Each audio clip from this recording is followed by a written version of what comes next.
responsible in the EPA and FDA for rules governing GMO seeds. As but one example, no government tests of GMO seed safety to date have been carried out. All tests are provided to the U.S. government on GMO safety or performance by the companies themselves, such as Monsanto. Little wonder that GMO sounds to be positive, and Monsanto and others can falsely claim that GMO is the solution to world hunger. In the United States, a group of 24 leading university corn insect scientists have written to the U.S. government Environmental Protection Agency, the EPA, demanding the EPA force a change to the company's censorship practice. It's as if Chevrolet or Tata Motors or Fiat tried to censor comparative crash tests of their cars in Consumer Reports or a comparable consumer publication because they did not like the test results. Only this deals with human and animal food chains. The scientists rightly argue to the EPA that food safety and environmental protection depend on making plant products available to regular scientific scrutiny.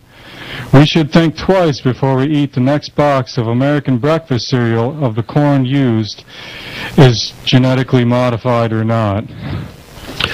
Well, that is something we want to continue to report. Once we get caught up after our series on the Constitution, we have a local expert here in Statesville, Melvin. I've spoke to him. He does a radio show here on WSIC Saturdays at 7 o'clock in the morning.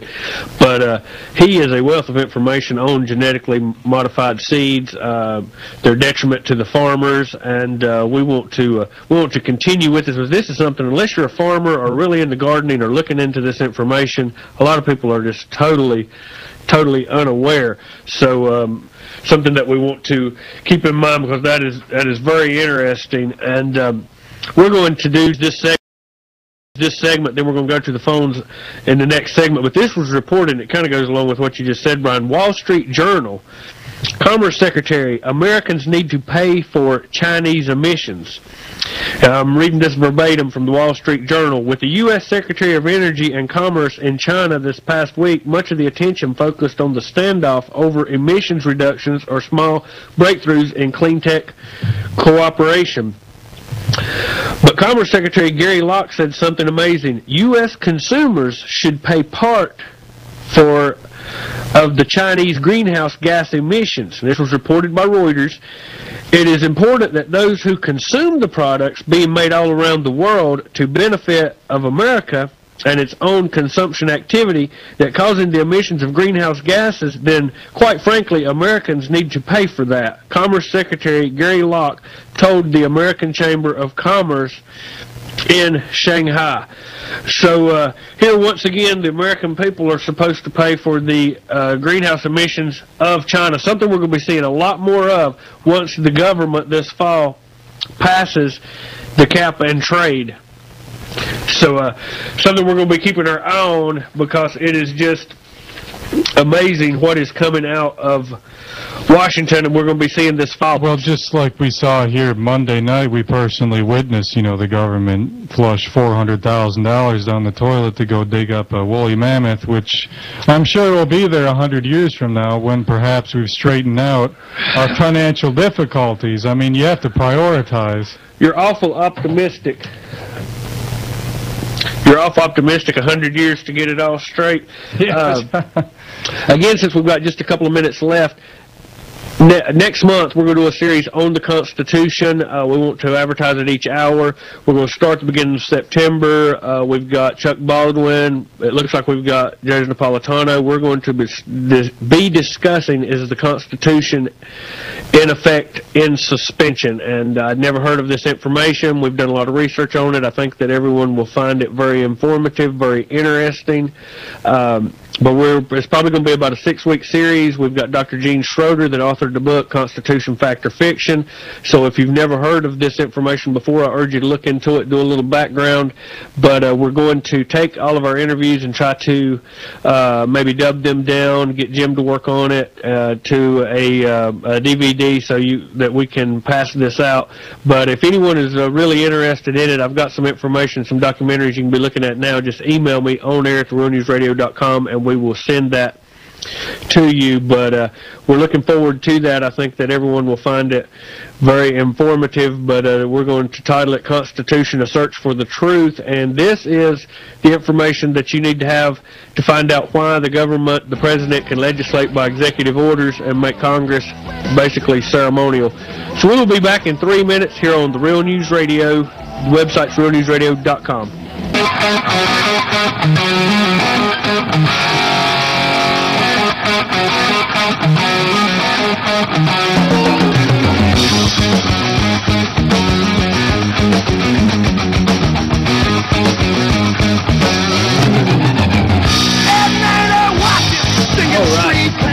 We are back on the Real News Radio, Liberty News Radio Network. Again, the website, thelibertynewsradio.com. All the archives are free. You can listen to the program and any of the programs that they have.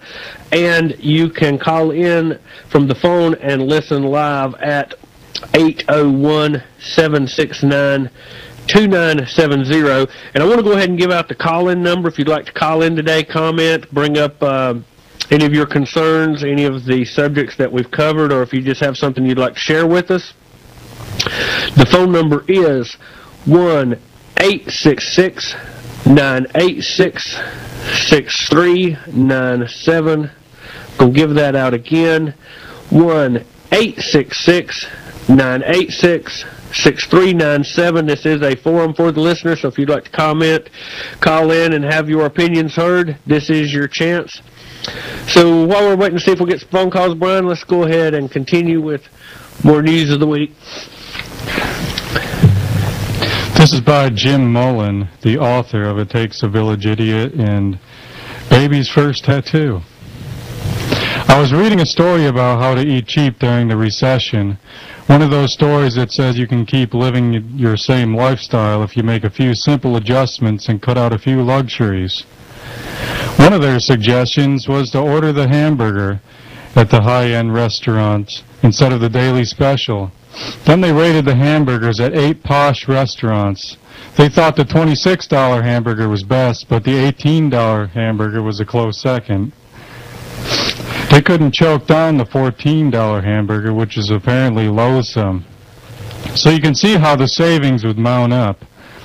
If you simply cut back to eating $26 hamburgers instead of what you regularly order, you can breeze through this economic downturn. The magazine was full of tips like that, not just about food. Clean the pool yourself was a big one. Buy a brand new diesel car for better mileage. Send Chip to Princeton instead of Yale. Rent out your third home. Host cocktail parties instead of dinners. Put the cheap vodka in the expensive bottle. Take vacations to poor third world countries like Iceland. I know a lot of my friends have cut back on luxuries. My friend Marty has cut back on the house payments, car payments, and college loan payments. Who needs them? And besides, not paying your bills is a good way to stretch the dollar. I save a lot of gas now by not having to drive to work anymore, he said. I wanted to know if Marty had given up fine dining and started eating $26 hamburgers.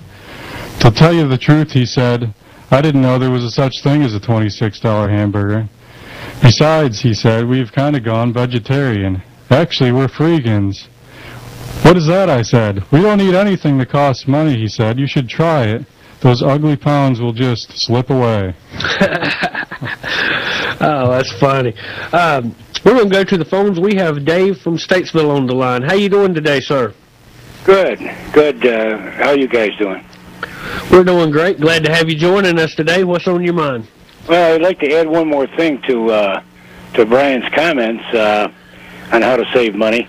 If the leather seats in your private jet need reupholstery, you could just get a cheap set of seat covers down to AutoZone. So this would save you a few thousand, you know. Yeah, I've seen some of these things by these elitist types. And the sad part of it is, I think they're sincere with this ridiculous advice because they're on that upper level, you know what I mean? Yeah, that would be a severe cutback to them, you know, cut back from, the filet mignon back to the $26 hamburger. What was your thoughts, Dave, as we saw the government yet rush again to inject $2 billion to continue the cash